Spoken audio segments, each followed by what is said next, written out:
السلام عليكم، مساء الخير عليكم، صباح الخير عليكم في اي وقيته كتشاهدوا هذا الفيديو. هذا كالعاده كنتمنى ان شاء الله كاملين تكونوا بخير وعلى خير.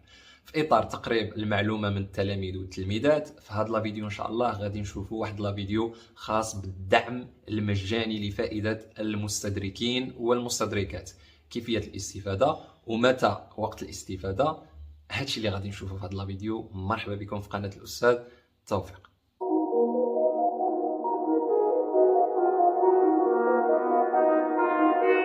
اذا الاخوان والاخوات، في هذا الفيديو هذا ان شاء الله غادي نحاولوا ما امكن نتقاسموا المعلومات مع بعضنا، نقربكم من هذه المعلومه. هذه يقدر يكون كاين اللي يعرف هذه المعلومه، يقدر يكون اللي ما عرفهاش ومحتاجه.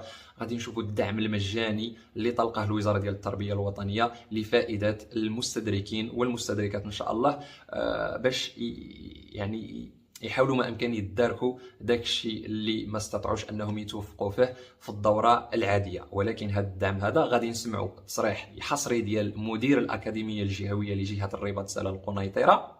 فما كيبقى عليكم نتوما الا تعملوا واحد الخطوه من عندكم ان شاء الله، وتقصدوا المؤسسات ديالكم في هذا التاريخ هذا اللي حدوا هذا المدير ديال الاكاديميه ان شاء الله، وتسولوا. لان واحد المؤسسه ملي كتكون واحد المؤسسه الابواب ديالها مفتوحه وما جا حتى شي تلميذ مثلا يبحث على الدعم او يبحث على شي فرصه شنو يعمل في الدوره الاستدراكيه، فالاكيد ان ذاك المؤسسه يعني كتبقى كتنتظر الى ما كان حتى شي واحد، كتبقى ماشيه في ذاك المسار هذاك، بان ما كاين حتى شي واحد محتاج للدعم. وقبل ما نشوفوا هذا الفيديو ديال مدير الاكاديميه، شكرا بزاف على التفاعل ديالكم في الفيديوهات الاخيره سواء على فيسبوك او على يوتيوب، وكنعتذر اشد الاعتذار على عدم الرد السريع على الرسائل ديالكم، لانها كثيره بزاف، خصوصا بعد الفيديو ديال الاستدراكيه. مجموعه من الرسائل كيجيوني بخصوص شحال جبت في الاستدراكيه، واش نقدر واش ما نقدر، اشنو ندير. المهم على العموم كنعتذر اللي ما قدرش نجاوب عليه، ان شاء الله كنحاول ما امكن نجاوب على اكبر عدد من الرسائل. مهم ما نطولش عليكم، غادي نشوفوا هذا التصريح ديال مدير الاكاديميه الجهويه اشنو قال بخصوص الدعم المجاني لفائده المستدركين والمستدركات، ونرجعوا. كذلك من بين المستجدات استاذ دردور وهو انه لاول مره غادي يتم تقديم دعم تربوي ودراسي للمستدركين. هذه المره هاد الناس اللي وليدات اللي ما حالفهمش الحظ امامهم فرصه ثانيه من خلال دعم غتقدموا لهم الوزاره. كيفاش وفين غتتم هذه العمليه؟ هذا المرش حقيقه بدا منذ سنوات، ولكن اليوم نقدر نقولوا بانه في ضوء مقتضى خارطه الطريق حنا طورناه اكثر. الان تمت اصدرت الوزاره واحد البلاغ للتلاميذ بحيث على الصعيد الوطني هاد 190 ألف تلميذ اللي إن شاء الله الرحمن الرحيم غيجتازوا الدورة الاستدراكية غادي يلتحقوا بالمراكز ديال الدعم صبيحة يوم الأربعاء، يعني بعد غد على الساعة 9 صباحا، وسيجدون أمامهم الأساتذة المتطوعين بطبيعة الحال مع جمعية المجتمع المدني مع السلطات المحلية، واحد العدد ديال المفاعلين التربويين اللي غادي ينطلقوا من تشخيص دقيق لتحصيل التلاميذ في هذا الامتحان. يعني غنشوفوا النتائج النوعية كل تلميذ شنو هي مكامن الضعف في الانجازات ديالو باش نخدموا عليها. عندنا واحد الامتياز اساسي في نظام البكالوريا منذ سنوات، وهو انه كنحتسبوا للتلميذ احسن نقطه بين الدورتين العاديه والاستدراكيه، بحيث انه مثلا هو تيخصو يجتاز جميع المواد مره اخرى، يعاودهم كاملين، يعاودهم كلهم.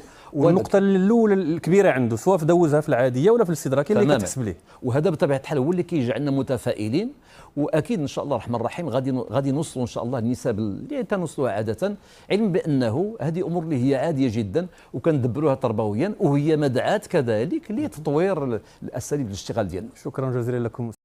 اذا الاخوان والاخوات، رجعنا لكم. سمعتوا التصريح ديال مدير الاكاديميه الجهويه اللي خاصه بالتربيه والتكوين. طبعا كنتمنى ان تكون وصلتكم هذه المعلومه باش الناس اللي عندهم استدراكيه يمشيو يبحثوا.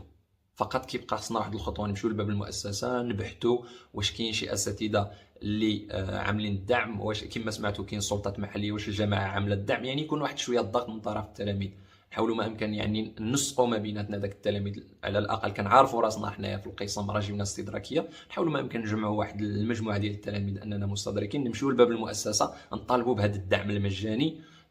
يا اما توفروا المؤسسه التعليميه اللي كنقراو فيها، او توفروا الجماعه، او توفروا السلطه المحليه تما، او الجمعيات، او المهم الفكره راها واصله. كاين واحد الدعم مجاني طلقها الوزاره لفائده المستدركين يستافدوا ولو كما كنقولوا نفسيا، يهيئوك غير نفسيا تنسى داك النقطه ديال العاديه وتستعد ان شاء الله الاستدراكيه. وحاجه اخرى كيف ما سمعتوا بالنسبه للمستدركين، اهم حاجه واللي كتريح النفس واللي كتريح كتسمى الشخصيه ديال التلميذ واحد شويه، هو ان ما كاينش واحد يعني داك التمييز ما بين الدوره العاديه والدوره الاستدراكيه. النقطه اللي حصلت عليها يعني العاليه ما بين الاستدراكيه والعاديه كتبقى لك. لنفترض مثلا، وهذا كجواب على مجموعه من الرسائل اللي كنتوصل بها، واش النقطه العاليه مثلا جبت في اجتماعيات مثلا 16 وعاودت في الاستدراكيه ولكن جبت فيها 12، واش غيحسبوا لي داك النقطه العاديه ولا غيحسبوا لي داك النقطه الطايحه اللي جبت انا مثلا في الاستدراكيه؟ لا، هو مدير الاكاديميه كيأكد على هذا الجواب هذا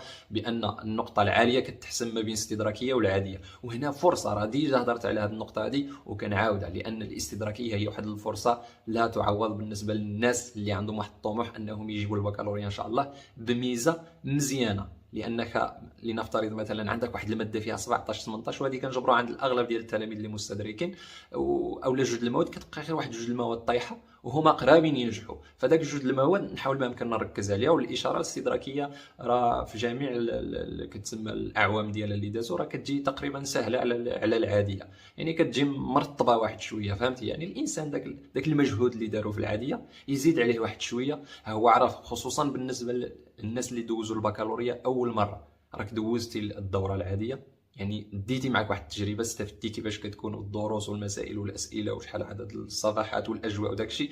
حاول ما امكن يعني تدارك داكشي اللي تعلمته مثلا في الدوره العاديه وتزيد عليه وتوظف اللي كتسمى الباكاج ديالك كامل ان شاء الله في الدوره الاستدراكيه، وحتى انت تنجح بنقطه مزيانه بنقطه عاليه، ويكون عندك حظوظ كثيره انك تدخل للمدارس اللي كتطلب نقطه عاليه اللي ما كنتيش تقدر تدخل لها الا كنتي نجحتي في العاديه ب10 او 11. وهذا طبعا راه حافز كبير بالنسبه للناس الاستدراكيه.